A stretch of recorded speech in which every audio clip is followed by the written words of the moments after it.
Sean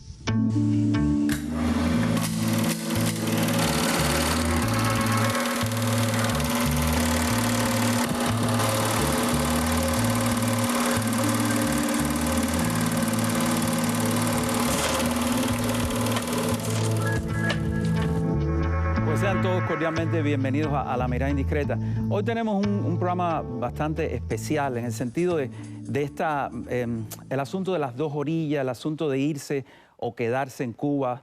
Hay un director de cine aquí, independiente, local, que se llama Carlos Orihuela Landín, que tenemos el gusto de contar con su presencia hoy aquí, que hizo un documental que lo ha titulado, y un poco eso expresa todo, ellos nunca se fueron. Y se refiere a un grupo específico de artistas cubanos, tanto de la música como de las artes escénicas, del cine, que cuentan un poco sus vidas, ¿no? Y un poco el drama de haber tenido una carrera en un lugar y volver a empezar. Y estoy aquí nada más y nada menos con su director. Esto no ocurre muchas veces en La Mirada Indiscreta y le agradezco tanto que haya sacado tiempo de su ocupada agenda para estar aquí con nosotros. El documental se estrenó con muchísimo éxito y yo creo que en el caso tuyo, porque estamos hablando de personas que tienen que reinventarse y volver a empezar, ¿cuál es un poco tu origen en el sentido que o sea, en términos de director de cine, de todo esto que estás haciendo? Bueno, primeramente agradecerte de la invitación y explicándote un poquito mi carrera. Yo soy graduado de realización en la Escuela Nacional de Diseño en Cuba. En Cuba. Y siempre me encantó la idea de realizar, ¿no? De hacer cosas, pero me gustaba mucho actuar y me ocupé más de la actuación y he tenido una carrera de actor tanto en Cuba como fuera de Cuba. Es algo que te corre en la sangre, porque por allá atrás creo que hay hasta antecedentes de actores. Sí. Exacto, ese apellido es bien conocido en el mundo del espectáculo en Cuba, del entretenimiento, de la actuación. Hay escritores, bailarines, actores, y en este caso yo también provengo. Mi padre era un cantante famosísimo en Cuba en la época antes del 59. Y como te estaba diciendo, bueno, me dediqué a eso y también en Cuba sobre todo, estuve vinculado a algunos proyectos como realizador, pero siempre, como lo dije muchas veces que me han entrevistado, siempre estuve aportando mis ideas, pero nunca fui como la cabeza central, ¿no? El director. Trabajé en producciones, un documental que se hizo, se llamaba Arena en la palma de tus manos, que trataba sobre un grupo de sordomudos que hacían pantomima. Trabajé en videoclip también, participé en un video que se le hizo al grupo Síntesis.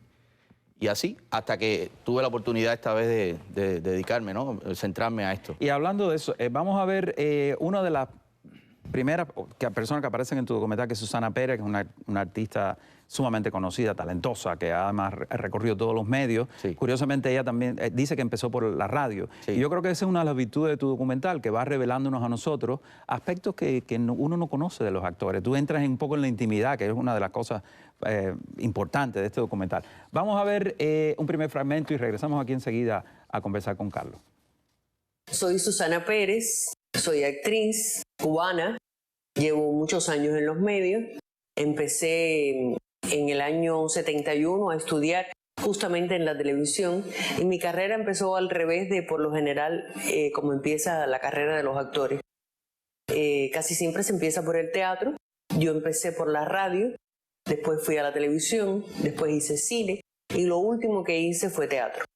Después que llegué al teatro hice mucho teatro, pero fue, como te digo, al revés. También he hecho doblaje, he hecho cabaret, hice realmente de todo.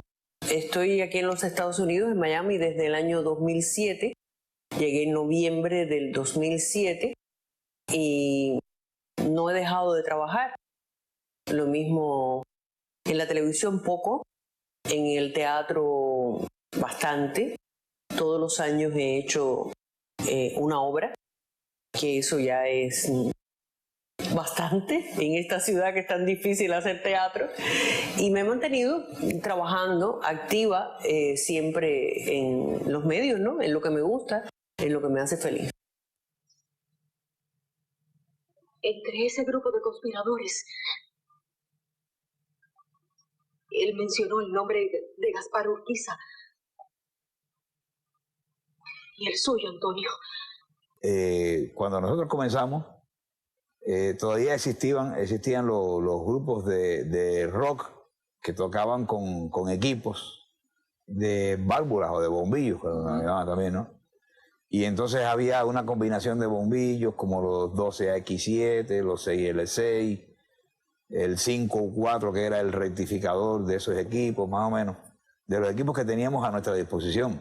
Porque no olvides que una cosa era lo que usaban los grupos ya establecidos, incluso fuera de Cuba, que eran equipos de marca, o sea, no sé, equipos de Vox, Fender, de todo eso. Y nosotros teníamos equipos medios caseros, es lo que teníamos nosotros, equipos hechos de los chasis de las vitrolas, de las antiguas vitrolas que habían en Cuba y eso, de los bares y demás, que esos chasis estaban en la Big Cuba, que era una compañía que hacía las reparaciones de estos equipos para convertirlos en equipos de amplificación. Y entonces, bueno, en el caso de nosotros teníamos 2 equipos de eso. Y siempre nos daba, como decimos nosotros, nos daba bateo el 5U4. Se rompía el 5U4 y como era el bombillo rectificador, pues no funcionaba el equipo y nos daba mucho trabajo. Y por otra parte, la coincidencia de que cuando el grupo empezó, o sea, en sus propios inicios, habíamos 5 personas en el grupo, 4 de ellos cantábamos y 1 no cantaba. O sea que numéricamente coincidía, lo cual no tenía que ser siempre igual. Los 5U4 fueron 6 en un tiempo, fueron 4 en un tiempo y fueron más en otro momento. O sea, pero en sus momentos iniciales también coincidentemente fuimos 5. O sea que todo coincidió. Se me perdió el bastón, se me perdió el bastón, se me perdió el bastón, se me perdió. Si fue la barbería donde se me quedó, por mejor despreocupado, lo tiré en el malecón. Se me perdió el bastón, se me perdió el bastón, se me perdió el bastón, se me perdió. Bueno, ahí veíamos 2 de las figuras que Carlos ha considerado para este documental. ¿Qué te hizo elegir uno o no? Yo creo que eso es lo más difícil, ¿no? Sí. Porque hay tantos actores cubanos y artistas cubanos que han debido exiliarse, quedarse aquí. Sí. ¿Y qué te hizo pensar? ¿Esto sí, esto no? Bueno. ¿Una cosa personal? Primó mucho la cuestión subjetiva. Sí, exacto. Sí, y la admiración que siento por los artistas, ¿no? Por ejemplo, una de las primeras que pude contactar fue a Mirta Medina, que la he admirado toda la vida. Sí, muy talentosa, sumamente talentosa. Tuve la suerte de con 16 años trabajar con ella en el Conjunto Nacional de Espectáculos, con Virulo, allá en La Habana. Ah, mira tú. Yo ni pensaba enrolarme en esto y por avatares de la vida me enrolé allí y fue una de las primeras. De hecho, por medio de ella di con Ania. A Osvaldo lo conozco también, lo conozco hace muchos años. Que ese es igual, ese es un hombre que ha tenido que brincar tantos obstáculos en su vida y luego decidirse por venir al exilio, o sea, en su condición invidente. Eso no es algo fácil. No, yo sí lo que mantuve siempre la idea de tratar de abarcar, por medio de los invitados en el material, todas las facetas. Distintos géneros. Exacto. Distintos géneros. Hubieran cantantes, compositores, humoristas, que es el caso de Miguelito González. Miguel, el flaco, el famoso flaco. Y actores de la talla que tuve la suerte de dar con ellos, que no los conocía ni mucho menos, de Alberto Puyol. Alberto Puyol. Que para mí lo considero el mejor actor de mi generación. Yo diría que Alberto es un clásico temprano. Exacto. Exactamente. Si uno lo va a calificar, es un clásico temprano. Exacto. Un hombre con una trayectoria increíble y una calidad actoral. Muy rap y humana. Sí. Lo cual es importante. Muy buena persona. Y por medio de él di con con Nani, el hijo de Miravalle, que en aquel momento el maestro Miravalle estaba ya Exacto, en una un poquito situación delicado de salud. Y entonces, por medio de Nani, también me faltaba una, porque yo siempre había pensado en 8 personalidades, Ok. 4 mujeres y 4 hombres. Ya tenía a Susana y tenía las otras 2, me faltaba una mujer. Y por medio de Nani, que le agradezco también, di con la excelente actriz Ana Viña. Vamos a una pausa. Regresamos aquí enseguida. Sí, diste también con otra persona que es el cine, es el teatro y es Sí. todo en Cuba. Sí. Y aquí. Regresamos aquí enseguida con Carlos Orihuela Lambín, que hizo Ellos Nunca Se Fueron. Y ustedes van a ver por qué.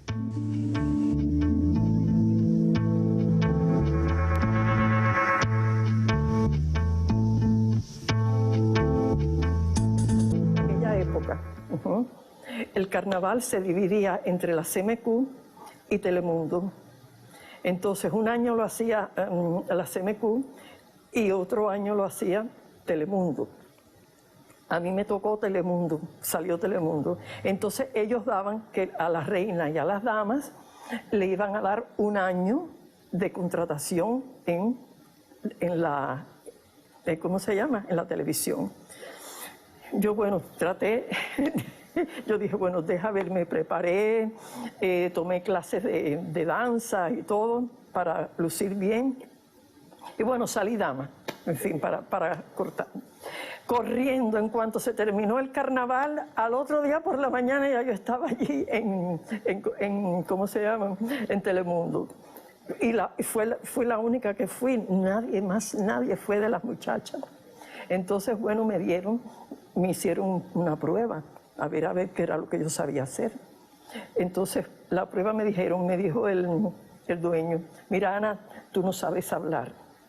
Entonces, tienes que hablar, que se te entienda todo, no puedes estar comerte las heces y eso, pero bueno, vamos a dar una cosa bien fácil, ahora por el momento, pero con la condición de que tú estudies qué es lo que tú quieres ser. Yo dije, bueno, yo quiero ser actriz.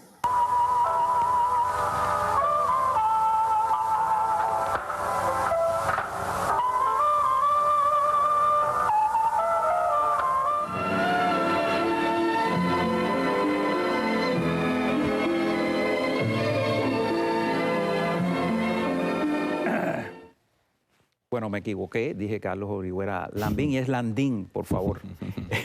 Y ahí está Ana Viña, luego vamos a ver un fragmento con Mirta Medina. ¿Y cómo te sentiste con...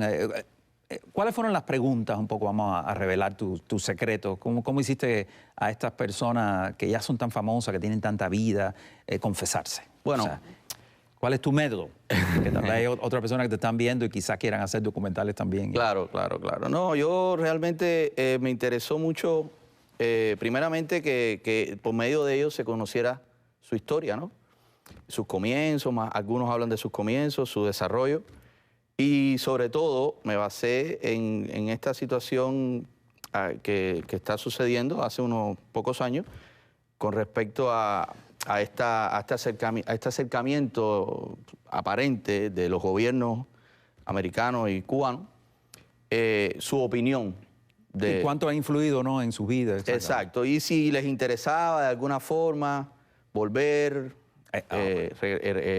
actuar de nuevo en Cuba. Hay unos que dicen que sí, otros dicen que no, pero... Entonces, esa es un poco la narrativa que tú elegiste, ¿no? Exacto. Sí. Tus comienzos... Exacto, el drama en el cual estás inmerso perdiste tu país, perdiste que por medio de tu ellos, base de expresión, te quiero decir, donde mejor te expresaba, supuestamente. No, y que son personas que fueron prolíferas en su carrera. Incluso los jóvenes, porque Albertico... Todo.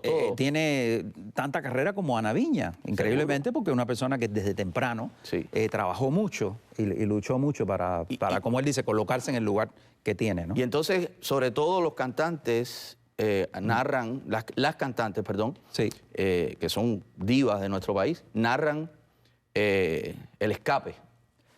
Por cierto, vamos a ver a Mirta Medina, hablando de escape, de divas, en este documental Ellos nunca se fueron. Estaba en la cafetería y de pronto se me acercó un productor que se llamaba Enríquez y me dijo, ¿a ti te interesaría hacer un casting? Allá se llamaba de otra manera. Y yo le dije, a mí sí, porque yo siempre he sido muy atrevida y me encantaba todo eso. Entonces, bueno, estamos haciendo pruebas para gente muy joven, para adolescentes, para una película X. Entonces yo le dije, ok, fui, hice la prueba y por supuesto salí victoriosa, me contrataron. Y de ahí estuve como 3 meses filmando esta película. Mi mamá quería acompañarme porque yo era muy niña, pero así todo me dejaron ir y me fui para hacer esta película durante 2 o 3 meses. Regresé y siempre cuando empecé de nuevo a trabajar, porque para empezar a trabajar en el Hotel Habana Riviera, mi mamá tuvo que pedir un permiso al ministro de Justicia de Cuba porque era menor de edad. Y como yo iba a trabajar sin tener este permiso, ¿no? Esa autorización. Y así fue, le dieron a ella la autorización para que yo pudiera trabajar. Y cuando regresé a mi trabajo, porque no lo perdí, me lo aguantaron hasta que yo regresara, vino Diana Rosa, una actriz cubana muy buena, y me llamó y me dijo que estaban haciendo pruebas para el Teatro Musical de La Habana.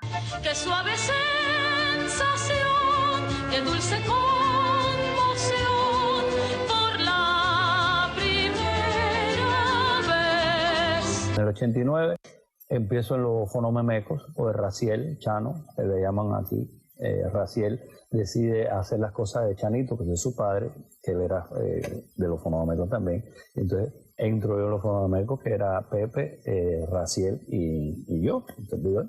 En el año 91 nos asilamos entonces en República Dominicana, Pepe, yo y el vestuarista. Efrén vira para Cuba. Y llegamos aquí a Estados Unidos ya en el año 1991. ¿Qué te pasa? Que tú no sabes dónde está tu hermana María. Mi hermana María, ¿dónde tiene que estar? En el convento. ¿En Barlovento? No, en el convento. No, chico, no, tu hermana María la botaron para allá, para Guamuta. ¿A dónde? Para Guamuta. ¿Y tú sabes por qué? No. Por pura bandida que era. ¿Sí? Sí, que se le coló en la iglesia al cura y le robó el candelabro, la copa de oro, el crucifijo, hasta taparrado y todo. Minuto y medio.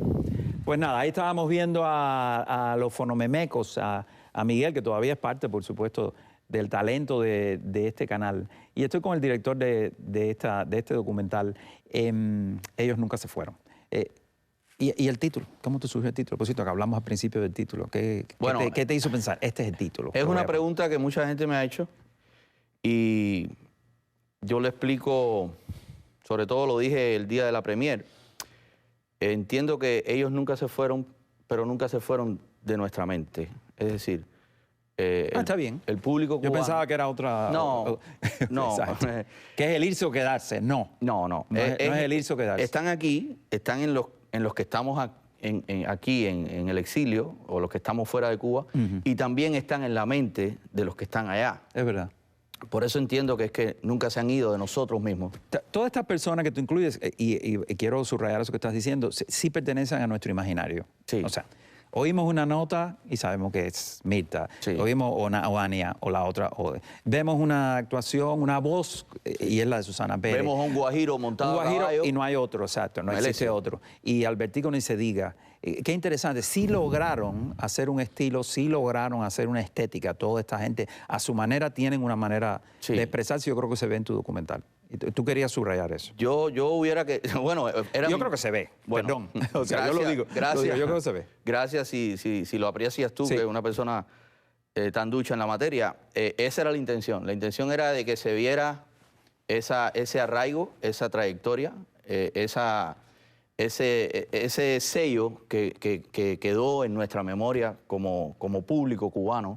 Exactamente. Durante tantos años. Por ejemplo, el maestro Miravalle, 70 años de carrera artística. recorre todo el espectro del cine cubano. No hay cine cubano sin Miravalle. Exacto. Igual que no hay cine cubano sin Ana. Sin Ana Viña, exacto. No hay humor sin Miguelito. Sin Miguelito, exacto.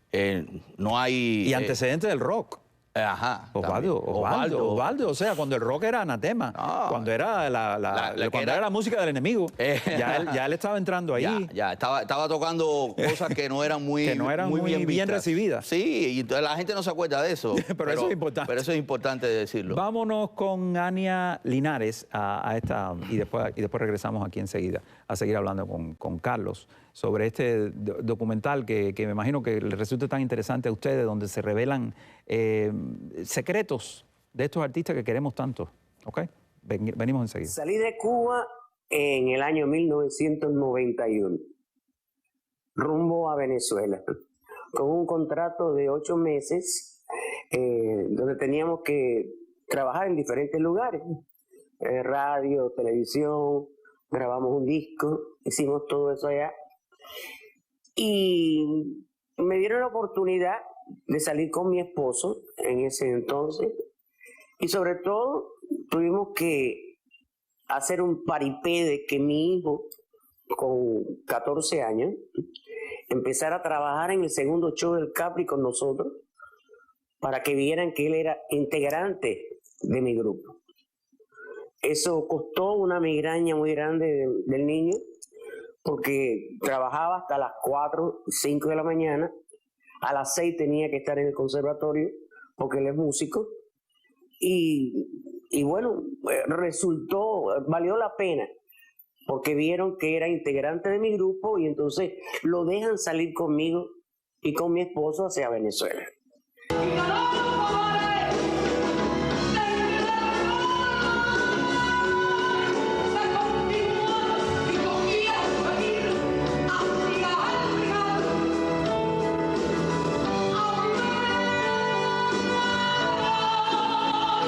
Salí de Cuba en el 2011, la segunda vez que salí.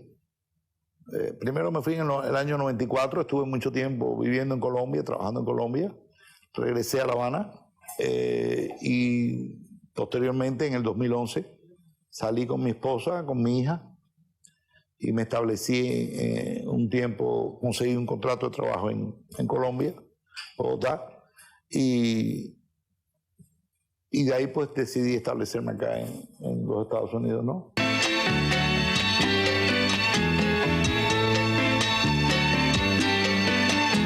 Te voy a hablar de Milito, el de los pájaros tirando la escopeta.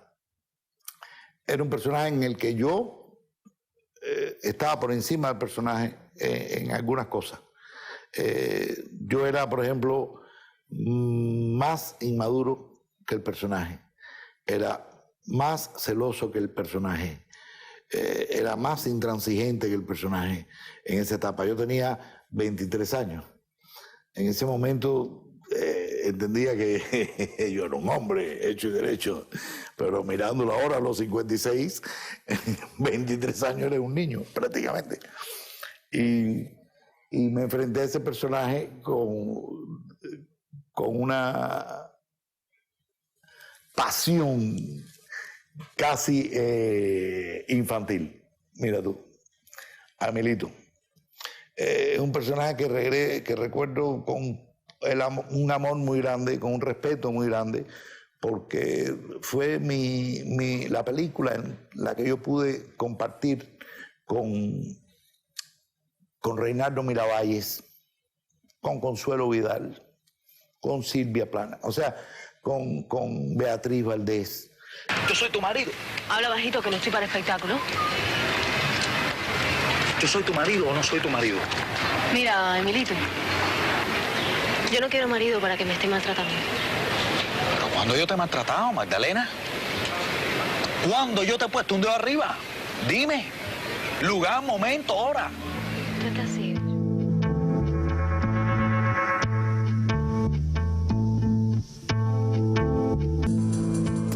Pues Carlos Orihuela Landín se ha fajado por los palos. Déjenme decirle que ser cineasta independiente es una de las cosas más difíciles. Lo he explicado aquí otras veces, pintar, tienes tu lienzo y ahí puedes quizás solucionar. Escribir, estás ahí con la página en blanco. Teatro es un poquito más difícil porque ya requiere de un aparato, de personas colaborando. Y el cine ni se diga. Hay muchas cosas de este documental que él hizo, ahora estoy aquí con él, quiero decir, hasta la fotografía es tuya, ¿no? Ser independiente, ¿qué cosa es? En el cine Es muy hay difícil. muchas personas que se sienten atraídos. Tampoco es que todo el mundo pueda hacer un documental, también. Como todo el mundo no puede escribir poesía, aunque te enamoras y de pronto escribes un poema, no va a ser un poema a veces que va a pasar a la historia de la literatura. Pero hacer documentales tampoco es como muy sencillo. Requiere una dramaturgia, requiere una idea, algo que vaya de principio a fin, que tenga una emoción, etcétera. Porque no es persona hablando por hablar, y eso se ve en tu documental. ¿Cómo fue tu lucha para lograr esto en síntesis? Yo sé que es muy largo eso, pero ¿cuál sería la síntesis tu consejo para los que quieran? La síntesis es hacerlo. Como quiera. Como quiera. No como quiera, pero Bueno, hacerlo. Hacerlo. Es decir, a pesar de todos los obstáculos, a pesar de todas las dificultades. Va a haber muchos obstáculos. Que las va a haber, siempre. Las va a haber y aquí, sobre todo, desgraciadamente nosotros somos un grupo, es decir, cuando hablo de grupo hablo de, no somos un país. De la nacionalidad, del grupo cubano, exacto, del exilio. Pero a mí me mantenía el ansia de dejar una constancia. Exacto. No solamente para el exilio. Yo sé que esto se va a ver en nuestro país y que la gente lo va a agradecer.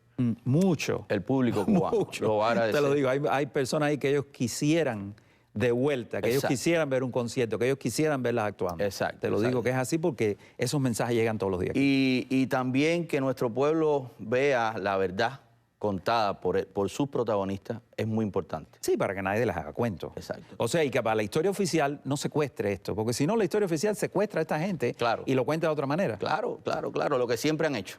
Lo que siempre han hecho. Desde este punto de vista, ellos tuvieron la libertad, yo le di la libertad de que se expresaran como quisieran, lo que quisieran decir.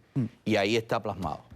Vamos a ver otro fragmento de este documental. Incluso después vamos a incluir este de Ania Linares, donde ella trabaja y hace de americana. Es un fragmento delicioso de las 12 sillas. Pero antes viene... Ana. Antes viene Ana Viña. Soy una persona bastante seria.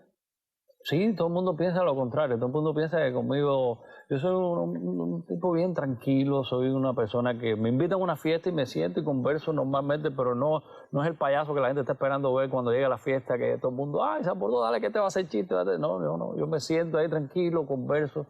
Soy una persona tímida, soy una persona bien familiar, soy una gente de familia. Me gusta mucho lo que es la pesca, me gusta pescar. Como los deportes, los acuáticos, todo tipo de deporte acuático. Me gusta jugar squash, un deporte que de chiquito en Cuba jugábamos, le llamamos jugar cancha en Cuba. Soy músico, estudié desde chiquito, desde la edad de los 8 años, empecé a estudiar lo que fue la guitarra.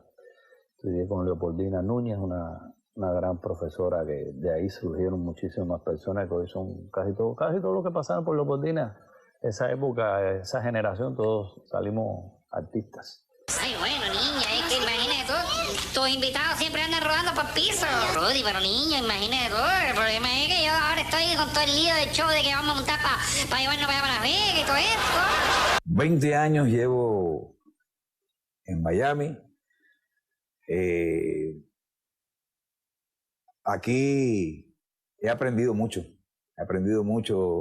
de la vida, he vivido solo primero, después viví ya con mi esposa y mi hijo, que los pude traer 2 años después de mi arribo a esta ciudad. Y bueno, y lo que nunca he perdido es el ímpetu para seguir adelante. Algunas veces, cuando me ha faltado algo, pues mi esposa me ha proporcionado esa fuerza que se necesita para seguir adelante. También llevamos 42 años de casados. Ya somos uno parte del otro y viceversa.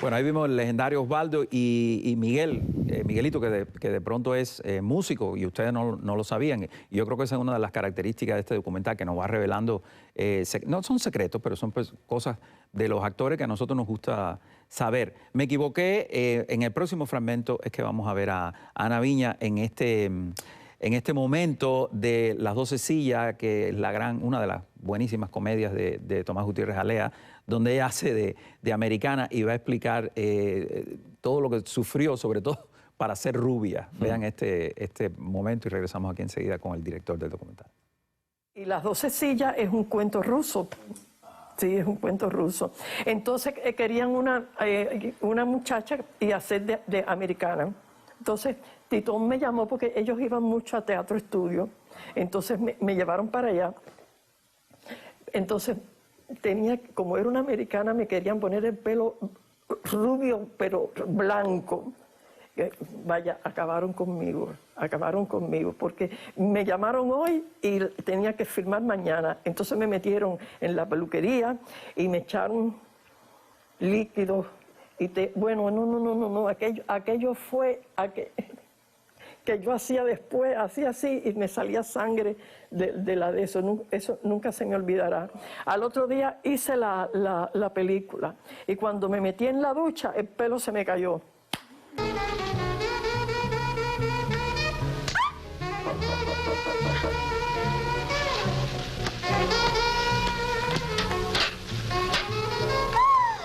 Hello. Mire, yo vengo porque yo tengo interés en una silla que usted tiene. What guy? Ah, mire, justamente esta es una de ellas. Muy bonita silla, ¿eh? Oh, wonderful. Yes. Yo quería saber dónde está la otra silla.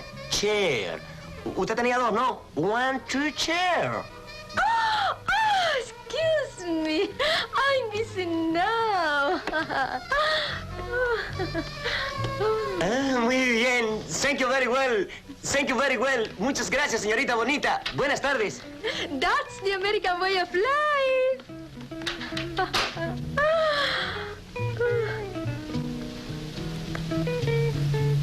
Yo vengo a los Estados Unidos invitada por mi hija, que ella vivía aquí. Realmente vine invitada y mi objetivo o mis planes en ese momento eran venir de visita y regresar. Me encontré una situación personal con mi hija y tuve que tomar la decisión de regresar o quedarme. Y por supuesto decidí quedarme. ¿Fue dura la decisión? No, porque las cosas que se hacen por amor no pueden ser duras, porque si no, mejor no las hagas. O sea, no fue dura, no tuve que pensarlo mucho. Fue duro en el sentido porque dejaba a mis padres detrás, mi mamá estaba enferma. De hecho, en los próximos 6 meses, o sea, en el próximo año, yo llegué en noviembre del 2007 y en el año 2008, en 6 meses murieron los dos. Yo no los volví a ver nunca. En ese sentido sí fue muy duro, pero también estoy acostumbrada a pasar cosas duras. Y yo digo que lo que no te mata te fortalece. Y realmente me ha fortalecido mucho todas esas cosas. Y no me costó tanto trabajo porque me doy cuenta que yo estaba un poco obstinada. Era como un cansancio que no me daba cuenta. No sé si a lo mejor no es fácil de entender a la persona que lleva muchos años fuera de Cuba o que nunca ha vivido en Cuba. Pero es como un cansancio, una obstinación, una sensación de que quieres y no quieres estar en el lugar. Y nada, decidí, me quedé y ya.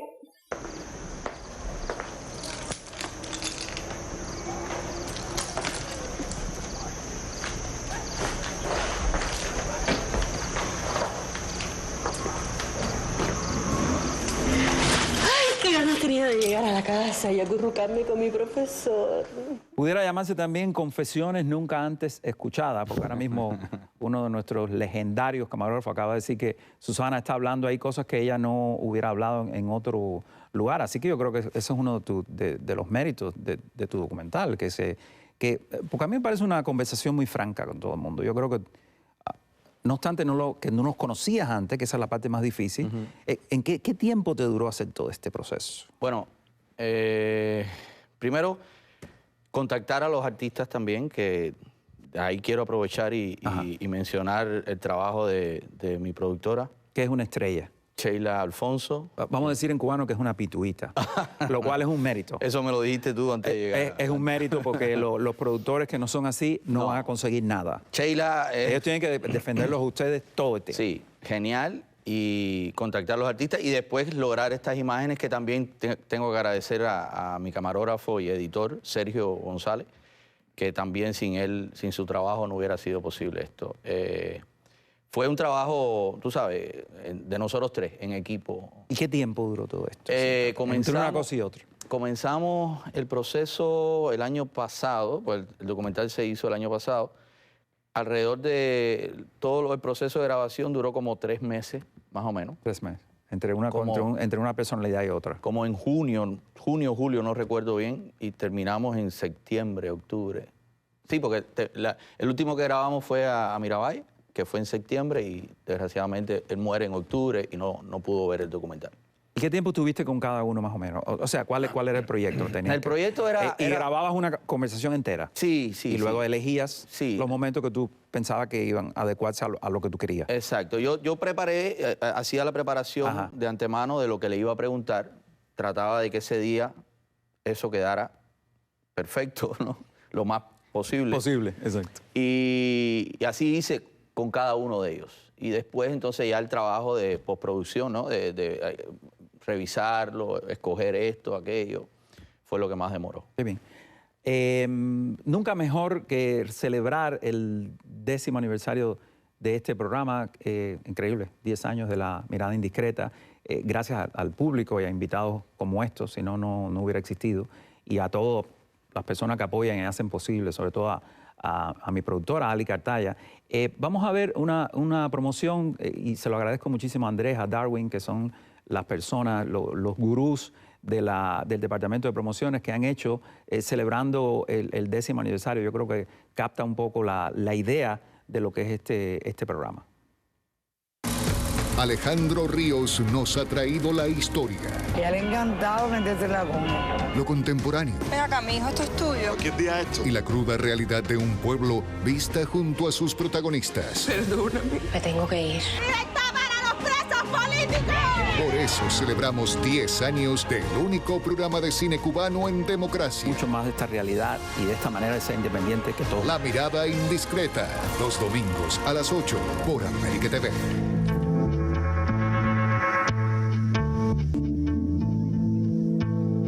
De Cuba en el año 93, pero ya yo había salido y había vuelto.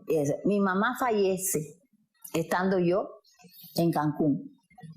Ya yo había incorporado a Vanessa porque dije que como ella estaba sola, estaba muy desorientada, y era verdad, Vanessa estaba pasando una etapa de mucha inestabilidad.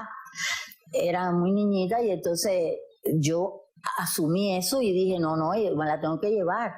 Ahora vienen las vacaciones, por lo menos estos 3 meses que ella puede estar. Y la incorporé dentro del show. Ella sí cantaba, desde pequeñita ella siempre cantó. Y entonces ya formó parte del show. Estando en Cancún, con el show ya mis 2 hijos, pero todavía no podía quedarme por mi mamá.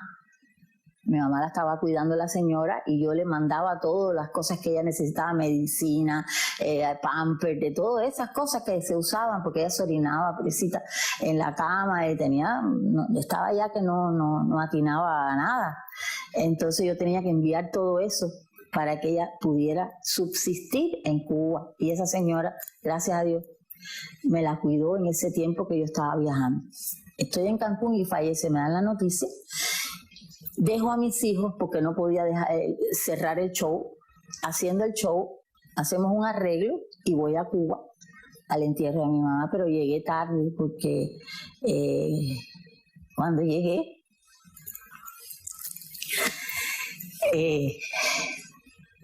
ya la habían enterrado. Entonces di $100, me abrieron la caja de mi mamá y le pude dar un beso. Para mí fue, por lo menos la pude despedir, ¿no? Entonces, después de ahí, ya dije, bueno, a ella se lo dije bajito, le dije, ya yo cumplí, mami, yo te quiero, pero ya nosotros no podemos volver.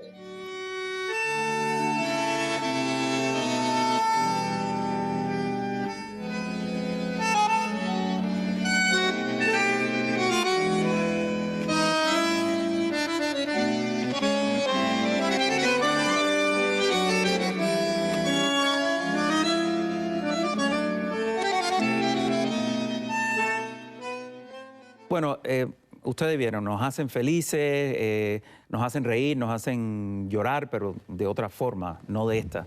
Y yo creo que Carlos logró captar un momento bien dramático. Ahora al final vamos a ver a Albertico Pujol sobre su opinión también.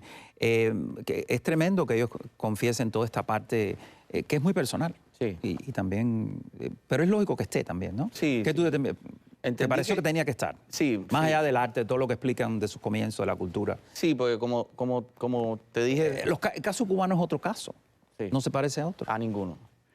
y realmente yo recuerdo la ida de Mirta, que fue una cosa, a pesar de la censura, a pesar del régimen, a pesar de tratar... Aquello era... Que no había medios sociales. Exacto. Exacto. Todo el mundo, me acuerdo fue en el año 92, yo estaba en Cuba y todo el mundo, yo estaba en la playa y todo el mundo escuchando Radio Martí, narrando todo el proceso de Mirta. Era la única manera de enterarse uno. Exacto, y entonces eso yo creía que había que explicarlo, ¿no? De la manera de ella, todo lo que tuvo que hacer, todas esas cosas bárbaras que tuvo. Y en el caso de Albertico, que vamos a verlo en breve, también Albertico cierra tu documental de una manera espléndida. Sí. No puede haber encontrado mejor cierre.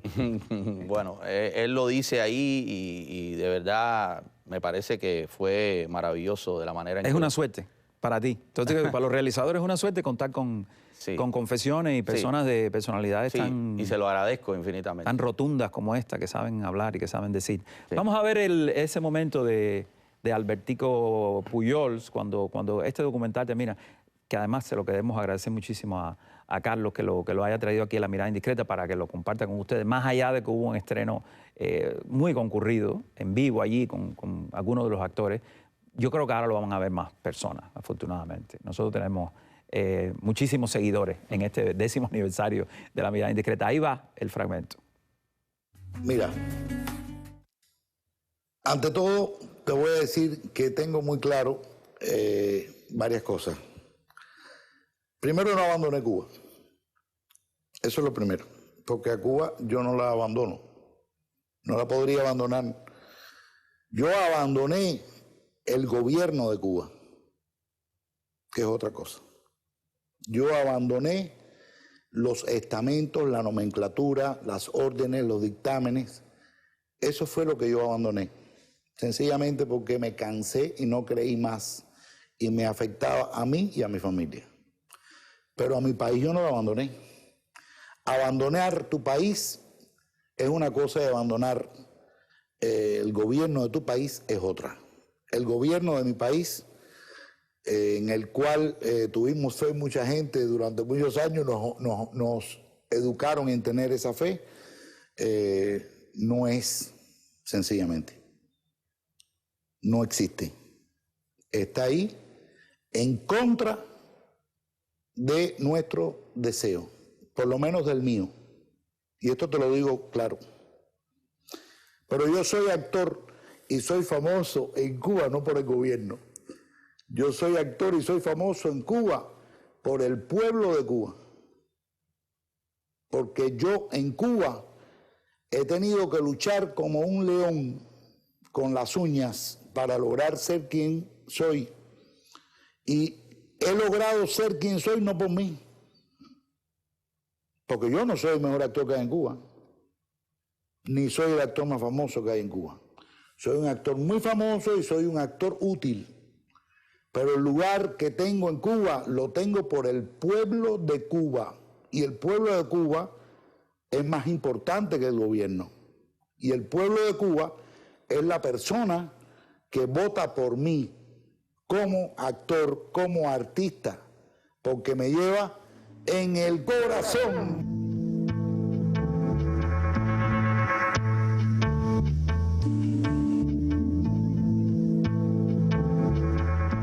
A mí me quitaron mis 2 casas, una que tenía en el Vedado y otra que tenía en la playa. Me quitaron mis 2 carros. Me desalojaron a la gente que yo dejé viviendo en mi casa, que eran unos parientes míos.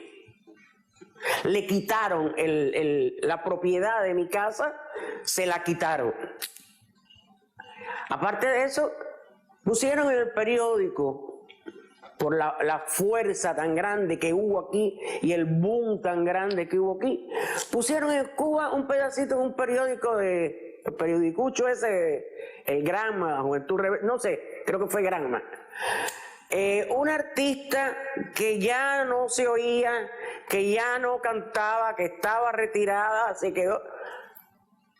Y yo en pleno apogeo es que me voy de Cuba.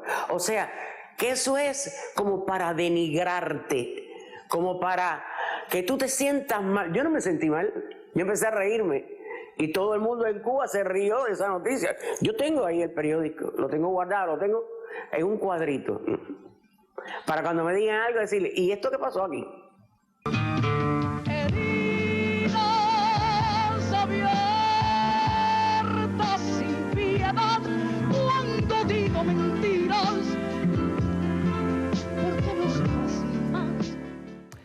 Es muy importante que Carlos Orihuela Landín haya insistido en que estas personas trataron de ningunearla, es una cosa que se llama, creo que, asesinato de la figura, o sea, liquidar a la figura mediante comentarios y no lo han podido hacer, porque además han seguido sus carreras aquí, sí. Y tú lo has comprobado, tú has ido ahí a los lugares donde ellas cantan y donde ellas... Pero qué intensas son estas divas cubanas, ¿no? Qué intensas son. Sí. Y siempre se habla de, bueno, Willy Chirino debe regresar, Gloria Estefan debe regresar, pero el público quiere ver mucho también a sus otras divas, sí. A las divas estas. Sí, sobre todo esta etapa, casi todos ellos salieron en la década del 90. Exacto. Y tú sabes que esa fue una década muy difícil. Muy dura. Yo salí en la década del 90. Muy dura, yo también. Exacto. Y realmente yo estoy convencido de que el público que quedó quiere ver esto. Los quiere ver. Gracias, Carlos. Otro día te tenemos por aquí. Ojalá que sigas haciendo materiales tan importantes como estos. Ha sido un placer tenerte aquí, de verdad. No, gracias a ti, de verdad, por darme la oportunidad. Cómo no. Ya ustedes saben dónde está la Casa de la Elegancia. Todo este colorido pertenece a Sartori Amici. Vayan ahí al International Mall of the Falls si quieren uno igual. Gracias, Carlos. Nos vemos en la próxima, seguro. Y ustedes y yo nos vemos el domingo que viene.